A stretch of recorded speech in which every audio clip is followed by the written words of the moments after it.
Participate ಮಾಡಿದ್ದೀರಿ. ಇವತ್ತಿನ ಬೆಳವಣಿಗೆಗಳು ಏನೇನಾಗಿದೆ ಅಂತ ನಿಮ್ಗೆಲ್ರಿಗೂ ಗೊತ್ತಾಗಿದೆ. ಮಾನ್ಯ ಆರೋಗ್ಯ ಸಚಿವರನ್ನ ಭೇಟಿ ಮಾಡ್ಲಿಕ್ಕೆ ಅಂತ ಹೇಳಿ ನಮ್ಮನ್ನ ಪೊಲೀಸರು ಕರ್ಕೊಂಡು ಹೋದ್ರು. ಬಟ್ ಅನ್ಫಾರ್ಚುನೇಟ್ಲಿ ಮಾನ್ಯ ಆರೋಗ್ಯ ಸಚಿವರು ಸಿಕ್ಲಿಲ್ಲ, ನಮ್ಗೆ ಭೇಟಿ ಮಾಡಕ್ ಆಗ್ಲಿಲ್ಲ. ಆದ್ರೆ ನಮ್ಮ ಬೇಡಿಕೆ ಏನು ಖಾಯಮಾತಿ ಆಗುವಂಥದ್ದು. ನಮ್ಮ ಬೇಡಿಕೆ ಈಡೇರೋ ತನಕ ನಾವು ಈ ಜಾಗ ಬಿಟ್ಟು ಕದ್ಲಲ್ಲ ಅಂತ ಮೊದಲನೇ ದಿವಸ ಏನು ಘೋಷಣೆ ಮಾಡಿದ್ವಿ ಅದೇ ಮಾತನ್ನ ನಾವು ಉಳಿಸ್ಕೊಂತಾ ಇದೀವಿ. ನಮ್ಮ ಮುಷ್ಕರ ಇವತ್ತಿಗೆ ಮುಗ್ದಿಲ್ಲ, ನಮ್ಮ ಮುಷ್ಕರ ನಾಳೆಗೂ ಮುಂದುವರಿಯುತ್ತೆ. 3ನೇ ದಿನಕ್ಕೆ ನಾವು ಕಾಲಿಡ್ತಾ ಇದ್ದೀವಿ. ಆದ್ರೆ ಒಂದು ತಾರ್ಕಿಕ ಅಂತ್ಯ ನಾಳೆನಾದ್ರೂ ಸಿಗ್ಬೋದು. ನಾಳೆನಾದ್ರೂ ಮಾನ್ಯ ಆರೋಗ್ಯ ಸಚಿವರಾಗಿರ್ಬೋದು ಅಥವಾ ಕರ್ನಾಟಕ ಸರ್ಕಾರ ಆಗಿರ್ಬೋದು ನಮ್ಮನ್ನ ಸಂಧಾನಕ್ಕೆ ಕರೆಯುವಂತ ಅಥವಾ ನಮ್ಮನ್ನ ಮಾತುಕತೆಗೆ ಕರೆಯುವಂತ ಎಲ್ಲ ಸಂಭವಗಳಿರೋದ್ರಿಂದ ನಾಳೆ ಎಲ್ಲರೂ ಹೆಚ್ಚಿನ ಸಂಖ್ಯೆಯಲ್ಲಿ ಭಾಗವಹಿಸಿ, ಜೊತೆಗೆ ಮುಷ್ಕರ ತಾರ್ಕಿಕ ಅಂತ್ಯ ಕಾಣಿಸ್ತಿದೆ, ಎಲ್ಲರೂ ಭಾಗವಹಿಸಲೇಬೇಕು ಅಂತ ನಿಮ್ಮ ಜಿಲ್ಲೆಗಳ ತಾಲೂಕಿನ ನಿಮ್ಮ ಕೇಡರ್ ವೈಸ್ ಗ್ರೂಪ್ಗಳೇನಿದೆ ಅದರಲ್ಲಿ ಸಂದೇಶವನ್ನು ರವಾನಿಸಿ. ಮುಷ್ಕರ ಮುಗಿತಾ ಇಲ್ಲ, ನಾಳೆಗೆ ಮತ್ತೆ ಮುಷ್ಕರ ಕಂಟಿನ್ಯೂ ಆಗ್ತಾ ಇದೆ, ಮುಂದುವರಿತಾ ಇದೆ. 3ನೇ ದಿವಸಕ್ಕೆ ನಾವು ನಾಳೆ ಹೋಗ್ತಾ ಇದ್ದೀವಿ ಅಂತ ಈ ಮೂಲಕ ಎಲ್ಲರ ಗಮನಕ್ಕೆ ತರಕ್ ನಾನು ಇಷ್ಟಪಡ್ತೀನಿ. ಧನ್ಯವಾದಗಳು. ಮಾಡಿಸ್ತೀನಿ, ಯಾವುದೇ ಕಾರಣ ಇರಲಿ ಇವತ್ತು ಸಂಜೆ ನಾನು ಮೀಟ್ ಮಾಡಿಸ್ತೀನಿ ನಿಮ್ಮನ್ನ. 2 ಪ್ರಣಾಳಿಕೆ ಅಧ್ಯಕ್ಷರಾದಂತ ಡಾಕ್ಟರ್ ಪರಮೇಶ್ವರ್ ಅವ್ರ ಜೊತೆಗೂ ಇವತ್ತು ಒಂದು ಟೈಮ್ ತಗೊಂಡು ಇವತ್ತು ಸಂಜೆ ಅಲ್ಲೂ ಕೂಡ ನಿಮ್ಮನ್ನ ಸೇರಿಸಿ ಮಾಡಿಸ್ತೀನಿ. 2 3 ಅಕ್ಕ ಮಾತಾಡ್ತಾ ಹೇಳಿದ್ರು 3 ಜನಕ್ಕೂ ಕೊಟ್ವಿ, ಇನ್ನೊಂದು ಬಾಕಿ ಇದೆ ಅಂತ ತಪ್ಪೆಲ್ಲ ಮಾಡ್ಬಿಡ್ಬೇಡಿ, ಅಂತ ತಪ್ಪೆಲ್ಲ ಮಾಡಬೇಡಿ ಭಾನು ಅಕ್ಕ, ಹಂಗ ತಪ್ಪು ಮಾಡಬೇಡಿ.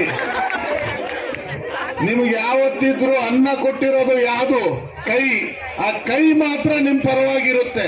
ಇಲ್ಲಿ ನೀವು ಮಾತಾಡ್ತಾ ಹೇಳಿದ್ರು ರಾಜಸ್ಥಾನದಲ್ಲಿ ಯಶಸ್ಸನ್ನ ಮಾಡಿದ್ದಾರೆ.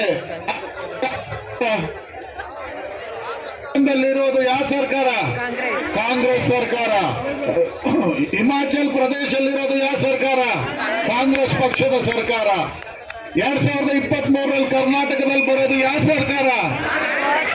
ನಿಮ್ಮ ಒಳಗುತ್ತಿಗೆದಾರರದು ಪ್ರಾಬ್ಲಮ್ ಸಾಲ್ವ್ ಮಾಡೋದು ಯಾವ ಸರ್ಕಾರ? ನೀವೇನ್ ಮಾಡ್ಬೇಕು? ನೀವೇ ನಂಬಿಕೆ ಅಲ್ವಾ?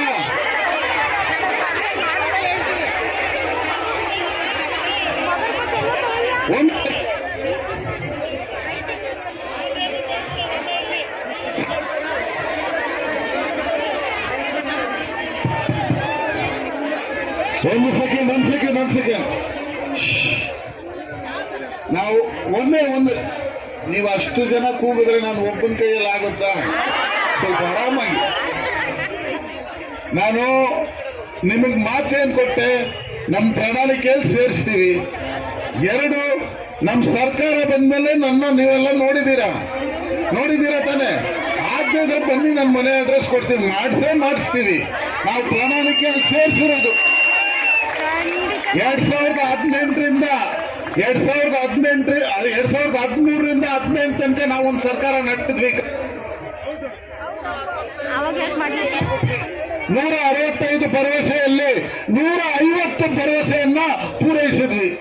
ನಾವು ಮತ್ತೆ ಇವಾಗ ಈ ಭರವಸೆಯನ್ನ ಸೇರಿಸಿದ್ರೆ ಯಾವುದೇ ಕಾರಣಕ್ಕೂ ನಾವು ಹಿಂದೆ ಹೋಗಕ್ಕಿಲ್ಲ. ನಾವು ಕೊಟ್ಟ ಮಾತನ್ನ ನಡೆಸುವಂತ ಸರ್ಕಾರ ನಮ್ಮ ಕಾಂಗ್ರೆಸ್ನ ಸರ್ಕಾರ. ಸೊ ನಾನು ಇವತ್ತು ನಿಮ್ಮಲ್ಲಿ ಜಾಸ್ತಿ ಹೇಳಕ್ ಹೋಗಲ್ಲ, ನಮ್ಮ ಕೈಯಲ್ಲಿ ಜಾಸ್ತಿ ಮಾಡಕ್ ಆಗಲ್ಲ. ಯಾಕಂದ್ರೆ ಭ್ರಷ್ಟ ಬಿಜೆಪಿ ಸರ್ಕಾರ ಇದೆ. ನಾವು 2023ರಲ್ಲಿ ನಿಮ್ಮ ಸಹಕಾರದೊಂದಿಗೆ ನೀವೆಲ್ಲ ನಮ್ಮ ಜೊತೆ ಕೈ ಜೋಡಿಸಿ ಮತ್ತೆ ಅಧಿಕಾರಕ್ಕೆ ಕಾಂಗ್ರೆಸ್ ಅನ್ನ ಕರ್ಕೊಂಡ್ ಬನ್ನಿ. ಸೌಲಭ್ಯ ದೊಡ್ಡವರೆಲ್ಲ ತಗೊಂಡ್ಬಿಡ್ತಾರೆ, ಬೇರೆಯವರು ಆ ಜಾತಿ ಸಂಸ್ಕೃತಿ ನಾವಿಲ್ಲಿ ಕೂತ್ಕೊಂಡು ರೀತಿಯಲ್ಲಿ ಕಲಿಸಿ ನಮ್ಮನ್ನು ಅವರಿಗೂ ಸಂಬಳ ಕಟ್ಟಬೇಕು. ನಾವು ಸ್ಟ್ರೈಕ್ ಮಾಡಿದ್ವಿ ಅವ್ರಿಗೆ ಗೊತ್ತಾಗಬೇಕು.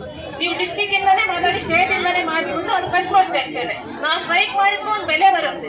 ಅದು ಸ್ಟ್ರೈಕ್ ಮಾಡಿದ್ರೆ 3 ದಿನ ಮಾಡಿ ಬಿಡಿ ಅಂತ ನಾನು ಹೇಳ್ತಿಲ್ಲ. ತಿಂಗಳಾಗ್ಲಿ ಎಷ್ಟು ದಿನ ಬೇಕಾರಾಗ್ಲಿ ಅವ್ರು ನಮ್ಮ ಕೆಲಸ ಟರ್ಮಿನೇಟ್ ಮಾಡಿದ್ರು ಪರವಾಗಿಲ್ಲ, ಅದನ್ನ ಮಾಡಿ ನಾನು ಕೇಳ್ಕೊಳ್ತೀನಿ. Thank you.